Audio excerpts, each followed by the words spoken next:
this is a long-awaited review. Ever since the Tesla came out, we have been dying to review one, and finally, we have the opportunity. Tesla kind of took the automotive industry by storm.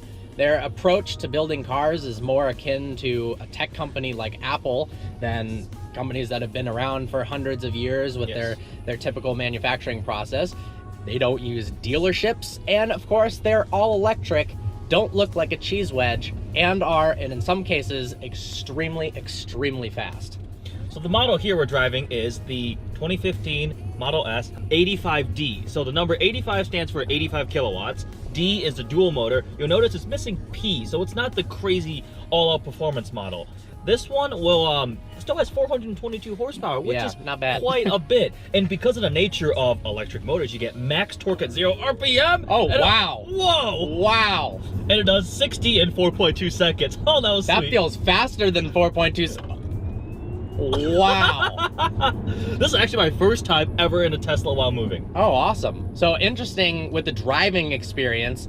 Obviously, we've driven a lot of cars, but instantly this is very different because you've got the brake regeneration. So the instant you take your foot off the pedal, the car slows down really quickly. Whoa, yeah. Like it's got serious engine braking. That's not touching the brake at all. And I could probably almost come to a stop. Yeah. And you're always in the perfect gear because there are no gears. Single and you've got instant torque at 0 RPM. So that is legit fast. That is fast. Holy cow. Yeah, so like you said, P stands for performance. If you get an 85D, it's the dual motor with 85 kilowatts. Which is pretty important in a climate like this. Absolutely. So they didn't initially come out with the dual motor that was released. And when they came out with that, they had the P85D, which was ridiculous. Yes. Slightly under 3 seconds, now, 0 to 60. And yeah, now they have the P100D with ludicrous mode updated, which does 0 to 60 in 2.4 seconds. Critically, that is faster than Lamborghini Huracan, and that is all that matters. It is, unfortunately, faster. I'm sure after 60, another characteristic of electric motors is they kind of burn out. They're optimized for lower speeds as of the technology right now. So when you step on the gas at 100 miles an hour, it's gonna get destroyed by a car that has a similar quarter-mile time or 0 to 60 time. Better but gearing. off the line, my Oh, God, from a standstill, is this thing good. I can't imagine like a P100D. It's pretty nuts. This feels pretty intense. I've been in a P90D, not the 100, but it was pretty, like, the 0 to 30 is faster than anything I've ever experienced. So we're coming up on a stop sign here. Okay. It's got a lot of features that are very similar to Mercedes, and that is Namely because the same parts. they source a lot of the parts from that. So one thing is, I'm at a stop sign, press and hold the gas pedal down all the way, activates hold so I can release it, then floor the gas. Whoa.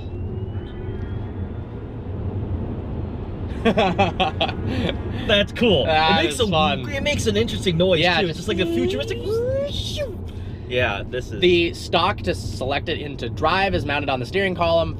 Came from an E-Class. It's literally a Mercedes part. I recognize the window controls on the side as well as the mirrors. That's also from a Mercedes. So, kind of talking the interior, it is extremely clean and simple, but bordering upon too Spartan. It's very basic. It is sort of dominated by that giant 17-inch touchscreen, which is impressive. It's beautiful. It reacts pretty quickly. The configurations and the graphics are amazing. Yeah. And it's huge. But if you look at the door, there is a There's window nothing going switch and a door handle. That is it. There's not a cup holder. There's a little sculpted armrest. Not a button for unlocking. There's literally nothing on this entire door panel. And this car is spec'd. It's fully optioned other than, I think, the rear child seat or rear-facing seats. Yeah, you can have 7 people in this car. 5 here and 2 in the back if you want. And it's 106. It's 106. So think about some of the cars we've driven for that money, and the interior, yes, a lot better than this. it is very usable because of the lack of a transmission and the way the batteries and everything are packaged. There's just giant space right in the middle here, and you're driving so aggressively I can't actually talk about the car. With these sunroofs, which are gorgeous, you also get an extra few inches of headroom, which is really nice. The owner had a loaner car that didn't have that, and he was really frustrated with the lack of headroom. The car drives well. It accelerates at a very impressive rate.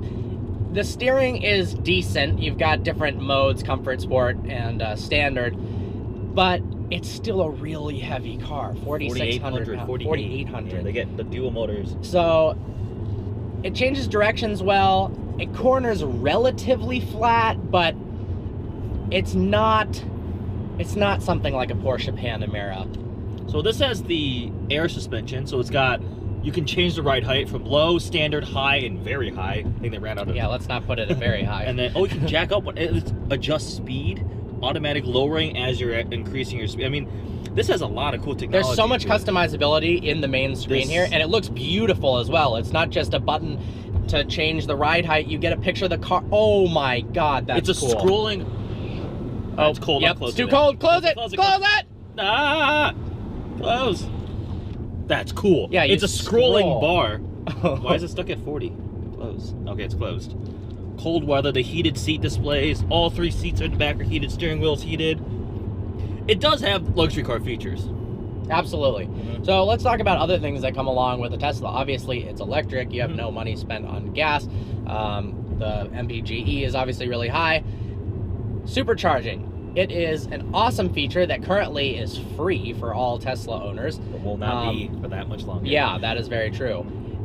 And you can charge your car to 50% battery in just 20 minutes. Correct. You are used to, with a gasoline engine, being able to fill your car in 2 minutes. So 20 is something you really need to schedule That's still around. pretty dang good compared to what older electric cars have to deal with. Absolutely. And again, like Parker said, it's free. And the network, Tesla's built a massive network of these superchargers. Yes, distribution varies depending where you live. If you're in California, there's a ton more than if you live in Iowa, because if you live in Iowa, you're kind of screwed either way. But there is... What? People have driven... I'm sorry, everyone in Ohio who are I subscribers. said Iowa. I know, I said Iowa. Oh, maybe I said Ohio. Well, I'm not sorry for Ohio. Oh. Fuck the Buckeyes. People have driven across the country from like New York to LA using only the Supercharger network. There is a trip planner app essential that lets you route your trip in accordance to the superchargers available. So, are you trusting out autopilot? Yeah, I'm doing autopilot. Keep going with your... Now I want to watch this. All right, so I've activated autopilot. You activate it in a very similar way as Mercedes Distronic Plus by pulling back a stalk that's below the turning indicator. It shows me the Model S inside the lanes. There's 2 blue lines on either side. Graphics are amazing. Interestingly, it restricted me to 40 miles an hour. I'm not sure what the deal there was, but it's working. Oh, maybe because the speed limit is 35. So it won't let you go more than 5 over the speed limit? That's dumb. The speed limit is 35 allegedly. Auto steer, speed restricted. Oh, okay. So this is working really well. Usually cars that have lane keep assist, they're good on the freeway because the lines are consistent and you don't have tight radius turns. But this has gaps in the lines for driveways and turnoffs, and it's still doing quite usually well. And what I've discovered of lane keep assist cars, they kind of drive like you're drunk. They like go from one end, it's like, oh, there's a lane here, I gotta go back this way, and they overcorrect. You kind of just keep weaving back and forth in the lane. Honestly, it's kind of a self-conscious thing. I'm afraid to use it on my car sometimes because it weaves from side to side, and that doesn't look good, especially if it's a Friday night and you're just trying to take a relaxing drive home, and I'm not trying to get pulled over. This is the key. The key is nice. It's very cool. It's a little Tesla. I like. You can unlock it, and how does it? I don't know how it works actually. It's a little plasticky, and by that I mean the entire thing is plastic, so it's a lot plasticky. But it's cool. It looks like a Tesla. It definitely is how very can you cool. hate that? I like keys shaped like the cars. Yeah, like Pagani's. Yes, I do like that one. So in terms of range and performance, it does have some downsides, namely it gets the maximum range pretty much only in optimal conditions. Correct. If you go up and down hills or you drive on the freeway a lot, this is very different than a gas car where your best miles per gallon might be 55 or 65 miles an hour. You're going to get the best equivalent fuel economy electric range in the city as opposed to on the highway. You're going to get less, and temperature is a big deal. It's cold right now, and batteries do not do well in the cold. When it's on like 32 degrees and under, he said he would noticeably lose 25 to 30% of his range, which is quite significant. Yeah. And also another thing, chances are you're not buying this to be a performance track car. If you are, maybe reconsider. But lapping these, just because they have the stats, you know, 0 to 60 in crazy times for the P100D, and it supposedly handles really well, though, I mean, it's okay. It's adequate. They will overheat if you lap them several times. Batteries, I mean, it's a Corvette Z06, so if you're street speed 717, you might as well get a P100D too. You can have all overheating cars. Speaking of overheating, these, I've got a heated steering wheel and heated seats in the back too. It works really well. It's freezing outside, and I feel great in here. Somebody's gonna comment, if it's freezing outside, why are you wearing a t-shirt? Because I'm wearing a t-shirt. Well, because he was wearing a jacket, and then he took his jacket off. Yes, that is what it is a possibility. I mean, I feel like the graphics and rendering is on par with the best of the luxury cars out there. Maybe even better. Yeah, which fits Tesla because, I mean, they're a tech company, essentially. Yeah, no, in terms of the infotainment, this is like the best of the best. Exactly. Which is in stark contrast to the Lexus we're driving this week, which has a terrible from when I was 8. Yeah, for real. Damn, that is impressive. Yeah, it is. That is, and this is just a regular one. Yeah. Electric cars are cool. They are This cool. is very, very cool. Yeah, why didn't you get this instead of your Oh, i8? shut up.